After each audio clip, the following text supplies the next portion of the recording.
Hello. জি, আলাইকুম। আসসালামু আলাইকুম। জি, শুনছি। আমি কি বলবো? জি, প্লিজ বলুন। আমি এমনিতে ইন্ট্রোভার্ট, হ্যাঁ? জি, বুঝতে পারি। তো জি। আমার ছোটবেলা থেকে আমি কারোর সাথে মিশতে পারতাম না। মানে আমার মিশতে পারতাম না, তবে আমার মিশতে দেওয়া যেত না ফ্যামিলি থেকে। হুম, তো এরকম করে আমি আমার স্কুল লাইফটা শেষ করি। এরকম করে তারপর দেন কলেজে এরকমই, মানে আমার এরকম করেই চলতো যে হুম, আমি কারোর সাথে মিশতাম না। আমি ভয় পেতাম মানুষের সাথে মিশতে। হুম, কিন্তু আমার কি ভাবতেছে, কি ভাববে, মানে আমি হেলদি ছিলাম। হুম, তারপরে মানে এরকম ছিলাম, মানে আমার দারুণ ছিল আমার জিনিসগুলা। হুম, তো ফ্রেন্ড থাকলে ভার্সিটি কলেজ লাইফে দুইজন ফ্রেন্ড হয়েছিল। দেন ভার্সিটি লাইফে যখন আমি নতুন নতুন এডমিট হই, তো আমার ফ্যামিলির কিছু মানুষের দ্বারা আমি কষ্ট পেয়ে, যেমন আমি যে ওষুধ খাই, ওষুধ খাওয়ার পর আমার ফ্যামিলি থেকে আমার হসপিটালে মানে এডমিট ওয়ার্ক করার জন্য। কিন্তু আমি কিন্তু অন্য কোনো কারণে না, মানে আমি আমার হুম, কষ্টটা বুঝাতে পারতেছি না। আমি আমার জিনিসটা বুঝাতে পারতেছি না, আমার ভুল বুঝতেছি। হুম, এই কারণে ওষুধ খাওয়ার পর আমি এরকম কন্টিনিউ পরে আমার ওষুধ খাওয়া হইতো, কিন্তু ওয়াশ একবার করানোর কারণে আমি মানসিক ডিপ্রেস থাকি সবসময়। মানে আমার আচ্ছা।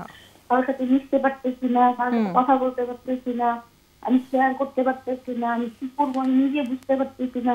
এরকম এরকম থাকেই। তারপরও আমার ওসিডি যে একটা সমস্যা আছে, হুম, মানে ভয়াবহতা ছিল, যখন আমি বাথরুমে গেলে সময়টা বেশি লাগতো, মানে এক কাজ বারবার করা।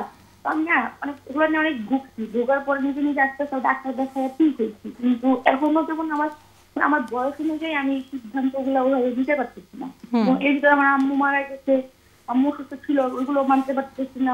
মানে বাইরের বিহেভ গুলো মানতে পারতেছি না। মানে আমার মনে হচ্ছে যেন আমার কিছু চান না আমার সাথে এরকম। আমি তো কারো অন্যায় করিনি, কারোর সাথে খারাপ কিছু করিনি। হুম, হুম। এই যে আমি ওষুধ খেলাম, এটা কতদিন আগের ঘটনা? মানে আমার এটা আরো, মানে আমি যখন কলেজ লাইফটা শেষ করলাম, মানে শেষ না, মানে মাঝে মাঝেতেই আমার এরকম হইতো। মানে আমার কেউ কিছু বললেই, হুম, আব্বু আম্মুর ওষুধ থাকলে, হুম, মানে আমার মনে হইতো আমি জানি মারা যাবো কি যেমন না এটা জানতাম না, কিন্তু আমার মনে হইতো যে আমি এটা খাইলে আমার মানে আমি মানে কি জানি একটা মনে হইতো, আমি খাইতাম। খাইলে আমার মানে এরকম হইতো, অনেক ঘুমাইতাম, মানে ঘুমের ওষুধ খেলে সারাদিন ঘুমায় থাকতাম। আম্মু ডাক্তার দেখাইতো অথবা এরকম কিছু করতো। কিন্তু একবার এক্সট্রিম লেভেলে হয়ে গেছিল, আমার ডাক্তার দেখাইতে পারেনি, আমি আগে দেখাইতে পারিনি, তখন আমার ওয়াশ করতে হচ্ছিল এরকম হুম, টাইপের। হয়তো বা তখন থেকে আমার মানসিক, মানে আমি অনেক কিছু মানতে পারি না, মানে হুম। ওরা বুঝাইতেও পারি না যে আমি মানতে পারতেছি না, মানে আমার বুঝে না কেউ, এরকম মনে হয়। কেউই বুঝতে পারছে না, এরকম মনে হয়, এবং এখানে বেশ কি দুঃখও হয়, তাই না? হ্যাঁ। হুম। এখন কার সাথে থাকো তুমি? আমি আমার আব্বুর সাথে থাকি, আর বাইরের সাথে আপুও থাকে। মানে আপু আমার আচ্ছা, প্রত্যেক দিন দেখতে আসে এরকম, মানে আপুর বাসা কাছেই তো। আচ্ছা। তোমার পড়াশোনা শেষ হয়ে গেছে নাকি এখনো হ্যাঁ, পড়ছো? অনার্স শেষ করছি এই আচ্ছা, আচ্ছা, আচ্ছা। তুমি কি সবচেয়ে ছোট বাসায়? হ্যাঁ। আচ্ছা। মা মারা গেলেন কতদিন হলো? আমার আম্মু মারা গেছে 2022 সালের মে মাসের 6 তারিখ। তারপর তুমি কিভাবে নিজেকে সামাল দিলে? মা চলে গেলেন, তুমি ছোট মেয়ে। আব্বু রেখে ছিলাম। হুম, তারপর না আমার ভাইদের মানে আম্মু চলে গেছে না, হুম, সবাই সবসাথে একসাথে চলতে দিতেছিলাম, ফাঁসি দিতেছিলাম। হুম, তো কি, আমার বাবার ছিল বুঝে কোনো সমস্যা, হুম, ব্যক্তিগত যে সমস্যাগুলো হুম, এগুলো ওষুধ ওষুধ খাই নিতে পারি না। এখন যখন একা একটা জিনিসটা শেষ করি, যখন আমার মনে হয় যে ওষুধ খাবো, তারপরে হুম, সে দেখার পরে আমার বাবারও দেখা যায় কি হয়েছে দেখবে। আমার হয়তো একটু মানসিক প্রতিনিয়ত আমার মাথায় ঘুরতে থাকে, ওসিডির হয়তো ওসিডির কারণে ঘুরতে থাকে। হুম।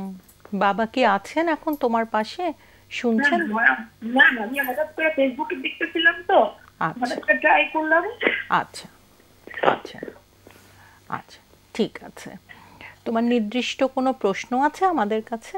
আমি এখন কি করবো, মানে না, আমি এখন মানে কি কেউ যদি আমি কাউকে বলি যে আমি কি করবো, তো মানুষ ভাবে কি আমি হয়তো বা ইচ্ছাকৃত ভাবে বলতেছি, আমি যাইটা হুম, বলতেছি, কিন্তু আমি আসলে সত্যি নেই, বুঝতে পারি না যে এই সিচুয়েশন আমার কি করা উচিত, বুঝতে কি পারছি। বলা উচিত।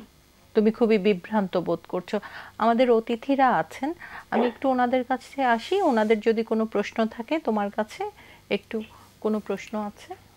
আবার মানে অনেক দিকে ছড়িয়ে গেছে তো, প্রধান সমস্যা কোনটা বলে সে মনে করে এক কথায় যদি বলতে হয়? আমি ডিসিশন নিতে পারি না যে আমি কি করব, কার সাথে কিরকম বিহেভ করব, সিদ্ধান্ত নিতে পারে না কার সাথে কেমন আচরণ করবে। এখন মানে আমার কি সে করা সে উচিত। কি করা উচিত কোন ব্যাপারে? যেমন ওসিডির কথা এসছে সবকিছু কিংবা আমি ওভারডোজের কথা এসছে, এখন প্রশ্ন হচ্ছে কোন সিচুয়েশনে বলা হচ্ছে কি করা উচিত? আমার বাসায় হঠাৎ হঠাৎ ঝগড়া লাগে গেলে ওই সিচুয়েশনে আমি কি করতে পারি, মানে আমি কি আমার এটা করবো নাকি আমি নিজের জন্য কি করবো, আমি আটকাবো, মানে আমি বাবার নিয়ে ভাববো, কি করবো? আমার আমার লাইফে নিজের কোনো ডিসিশন আমি নিতে পারতেছি না, আমার কোনো ভালো লাগা নেই, আমার কোনো শখের কিছু নেই, কোনো কিছু নেই। মানে তুমি কি একটু ওই ঘটনাটা আমাদেরকে বলবে, মানে একদিনের ঘটনাটা যদি বলো, যে বাবার সাথে থাকবে এটা বলছো, মানে কোন ঘটনাটায়? বুঝতে পারলাম না। মানে একটা সুনির্দিষ্ট করে কোন একদিনের ঘটনাটায় যেখানে তুমি সিদ্ধান্ত নিতে পারোনি বা কি করবে বুঝতে পারছিলে না। আমি কনফিউজ কোনটা এটা কোনটা হঠাৎ করে তো যে কোনো একটা। শেষ এরকম একটা ঘটনা ঘটেছে, সেরকম একটা ঘটনার উদাহরণ কি দেওয়া যায়?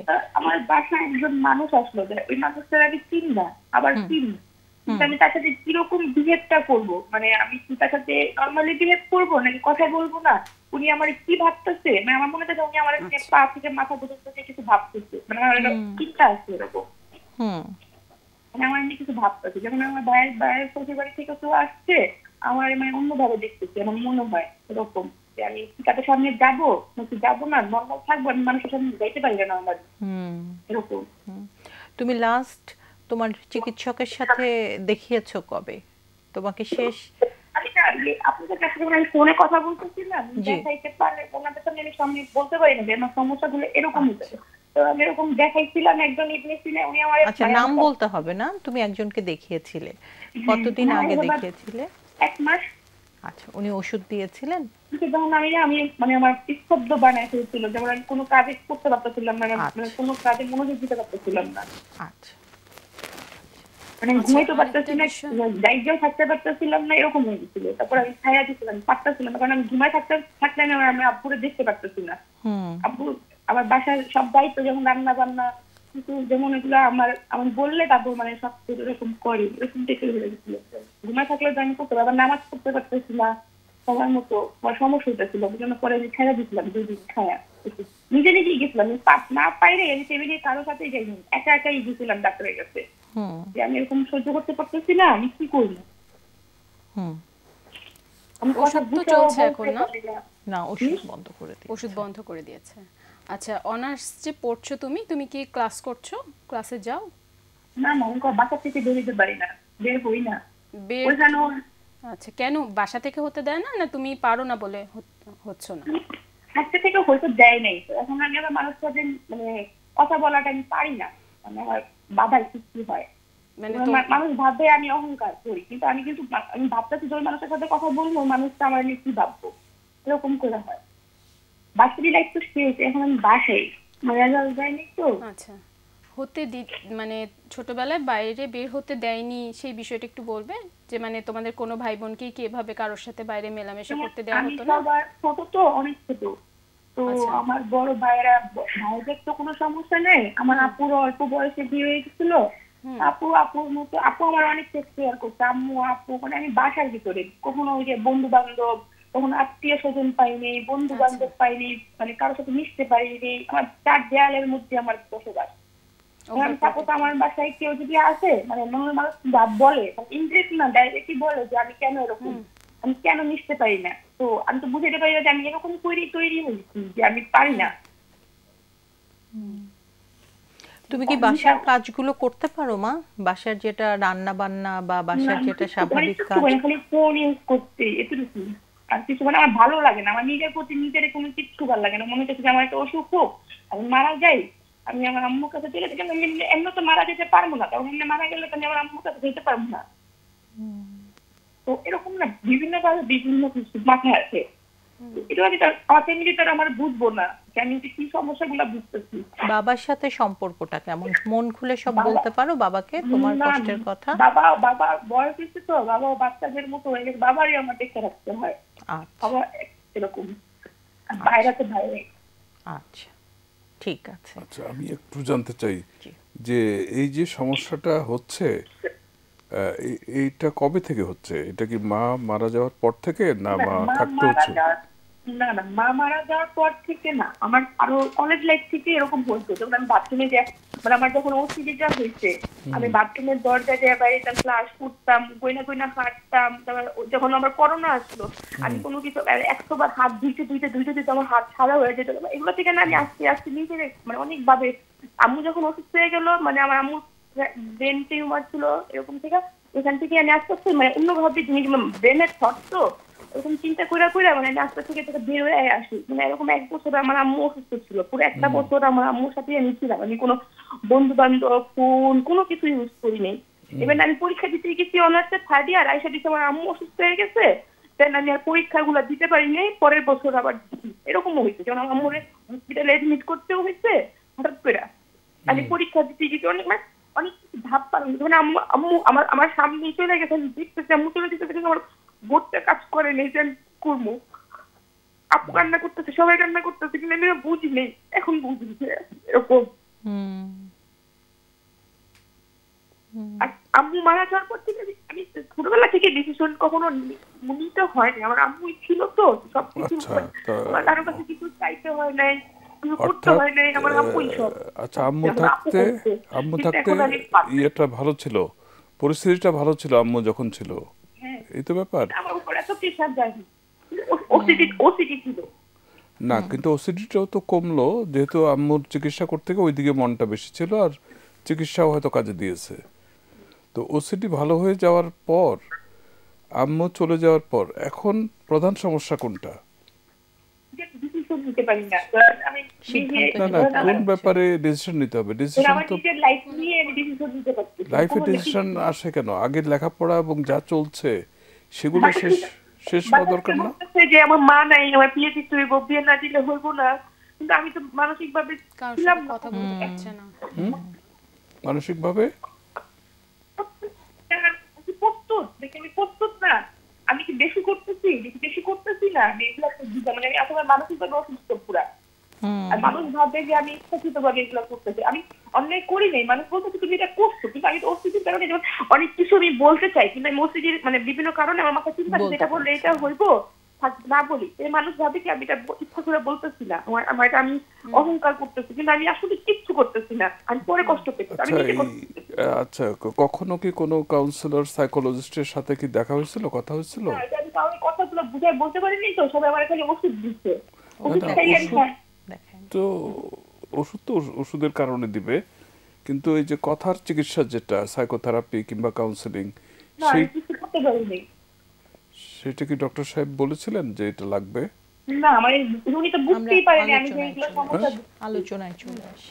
আচ্ছা, ঠিক আছে মা, আমরা বুঝতে পারছি যে তুমি ভয়ঙ্কর একটা মানসিক এমন জায়গার ভেতর দিয়ে যাচ্ছ যেখানে না তুমি পারছো নিজের কষ্টের জায়গাটা প্রকাশ করতে, কেউ বুঝছে না, এবং মনে হচ্ছে একদম বদ্ধ একটা ঘরে তুমি আটকে আছো। তোমার প্রতি সহানুভূতি থাকলো, তোমার প্রতি সহমর্মিতা থাকলো, প্রয়োজন হলে তুমি আবার ফোন করবে, আমরা একটু আলাপ করি বিষয়টা নিয়ে, তুমি দেখো। এবং এই প্রোগ্রামটা কিন্তু ইউটিউবে রেকর্ডেডও থাকে, অতিথিদের কাছ থেকে আমরা শুনি কি করতে হবে। নিজের যত্ন নিও মা, ভালো থেকো। তুমি একটু শোনো। ওর যেটা হয়েছে, কয়েকটা সিগনিফিকেন্ট ইভেন্ট ঘটে গেছে লাইফে, ওর প্রক্রিয়ার মানে চাপের ভিতর দিয়ে গিয়েছে, তো এবং একই সাথে মেশার সুযোগ পায়নি, যার ফলে সোশ্যাল স্কিল এবং সোশ্যাল ক্যাপাসিটি, সামাজিক দক্ষতা সেগুলোর অভাবে সোশ্যাল অ্যাংজাইটিটা বেশি হয়ে গেছে, এবং পড়াশোনাও ক্ষতিগ্রস্ত হয়েছে, মায়ের অসুস্থতা এবং করোনা, তার আগে ছিল ওসিডি, সব মিলিয়ে কি বলা যায় ডিস্ট্রেসড একটা অবস্থা, এবং as a person confidence as well as ক্যাপাসিটির একটু অভাব হয়ে গেছে, আত্মবিশ্বাসটা একেবারে ধসে গেছে। হ্যাঁ, তো এখন সে শুধু ডিসিশন নিতে চায়, ওই দিকে চলে যায়, কিন্তু তার লাইফটা চালু করা দরকার। ডিসিশন তো ছোট ছোট এবং মেজর ডিসিশন এগুলো হবেই লাইফে, সেটা তাকে একা একা কেন নিতে হবে, সে তো আলাপ করবে, এবং পরিবার থেকে কিন্তু চাপ দিচ্ছে যে তোমাকে বিয়ে করতে হবে, মা নাই যেহেতু। ওহো, তার মানে এটা একটা ডিসিশন ইস্যু। হ্যাঁ, এটাও তাকে একটা চাপ তৈরি করছে মানসিক। তো কিন্তু তার লেখাপড়াটা আগানোটাও একটা দরকার, আর স্বাভাবিকতাটা ফিরিয়ে আনা দরকার। এটার জন্য ওষুধের চেষ্টা করেছে, ওসিডিটাকে কন্ট্রোলে আনা গেছে। ওসিডিটা মনে হয় ওষুধও কাজে দিয়েছে, আবার মায়ের অসুস্থতা হয়েছে কি ওইদিকে সে প্রায়োরিটি দিতে পারেনি ওসিডির দিকে। তো ওই ডাইভারশনের ফলে তখন সিমটমগুলো কম ছিল। তো সেই অর্থে সে ফুললি কিওর হয়েছে কিনা এটা একটা চেক আপটা হওয়া দরকার। আর এখনকার ডিস্ট্রেসের প্রধান কারণটা কি সেটা বুঝে দরকার হলে পরিবারের মানুষ সহ একসাথে কথা বলা যেতে পারে। কাউন্সেলিং, ফ্যামিলি থেরাপি, সাইকোথেরাপি যেটা প্রযোজ্য সেই সাইডটা ওপেন হওয়াটা দরকার। হয়ে তার একটা থেরাপিউটিক গোল সেট করা দরকার, যে আগে একটু রিল্যাক্স করবে, পড়াশোনাটা ঠিকভাবে শেষ করবে, বিয়ে করতে হলে করবে, কিন্তু ওটার জন্য তাকে মেন্টাল প্রিপারেশন নিতে হবে। আর যদি সেগুলো না আমি একটা জব করব, সেটার জন্য তৈরি হব, সেটা করতে পারে, তারপরে না হয় বিয়ে করলো। তো এই অস্থির যেন থাকতে না হয় তা। আর এত ছোট মানুষ একা একা সব ভাবতে হচ্ছে কেন, লাইফের মাঝে মাঝে ডিসিশন। তাদের ফ্যামিলির মেম্বাররা যদি বাবা, এবং বাবাও কিন্তু অনেক বয়স হয়ে গেছে, তাকেই বাবার যত্ন করতে হচ্ছে। সেটাও আবার একটু দেখতে হবে পরিবারে আর কেউ আছে কিনা। বোন আছে, বোনের কথা বললেন, বড় কিনা বোন, বড় বোন। হ্যাঁ, এখন বোনই বা কতখানি সাপোর্ট দিতে পারবে। প্রয়োজনে পরিবারের অন্যান্য সদস্য যারা আছে একটু মুরব্বী, ওনাদের সাথে যোগাযোগ করে কথা বলা যায়। আর না হলে আমরা সাইকোলজিস্ট, সাইকিয়াট্রিস্টরা মিলেও বোর্ড বসিয়ে ওর জন্য আলাপ করে দেখবো যে ওর প্রধান সমস্যাটা কি এবং এখন কোনটা সলভ হওয়া দরকার এবং লং টার্মে কোনগুলো সলভ হতে হবে। এবং এটা বোধহয় একটু পারিবারিকভাবে যদি একটু সবাইকে নিয়ে পেশাজীবীর সাহায্য নিতে পারে, কাউন্সেলিং এ বা সাইকোথেরাপিতে আসতে পারে, পরিবারের অন্যরাও আসলো, সবাই মিলে যদি একটু ঠিক করতে পারেন। হ্যাঁ, সিচুয়েশনটা ওকে আমি ধন্যবাদ দেব যে ও কিন্তু আজকে ফেসবুক দেখেই এরকম একটা অনলাইনে ফোন করেছে। হ্যাঁ, ওর মানে ওর সোশ্যাল স্কিলগুলো তো একেবারেই হয়নি, যেহেতু ওকে দেয়া হয়নি। হ্যাঁ, বাট ওকে আমি বলবো নিজেকে দোষারোপ করা একদম বন্ধ করে দিতে। এটা ওর সিচুয়েশনটাই এমন ছিল, ওটা ওর হাতে না। তাই আর ধন্যবাদ দেবো এখানে চট করে ফোন করে ফেলার জন্য। এটা অনেক বড় একটা সাহসের কাজ করেছে। তার মানে ওই সাহসটা, ওই এনার্জিটা এখনো ওর মধ্যে আছে, কোথাও না কোথাও আছে। ওটা একটু প্র্যাকটিস করা লাগবে, আমি বলি একটু প্রফেশনাল সাহায্য নিতে হবে। আচ্ছা, আর তার সাথে আরেকটা জিনিস সেটা হচ্ছে মা মারা যাওয়ার পরে আমরা যেটাকে বলি শোক সন্তপ্ত, বিরিফমেন্ট পিরিয়ড। ও কিন্তু ওই শোক সন্তপ্ত জায়গাটা কাটিয়ে উঠতে পারেনি। তো এই জায়গাটা কাউন্সেলিং অথবা বিরিফমেন্ট কাউন্সেলিং বলে, ওইটা তার খুবই দরকার। এবং এ ব্যাপারে palliative care society of Bangladesh তারা বেশ সেবা দিচ্ছে। তো সেখানেও চাইলে বিনামূল্যে স্বাস্থ্য সেবা এটা নিতে পারে। সে যেহেতু ফেসবুক দেখছে, তাদের ফেসবুক পেজে আছে, এবং এছাড়া ঢাকা বিশ্ববিদ্যালয়েও তো বিভিন্ন সেবা দেওয়া হচ্ছে, সেখান থেকেও কিন্তু সে যোগাযোগ করতে পারে।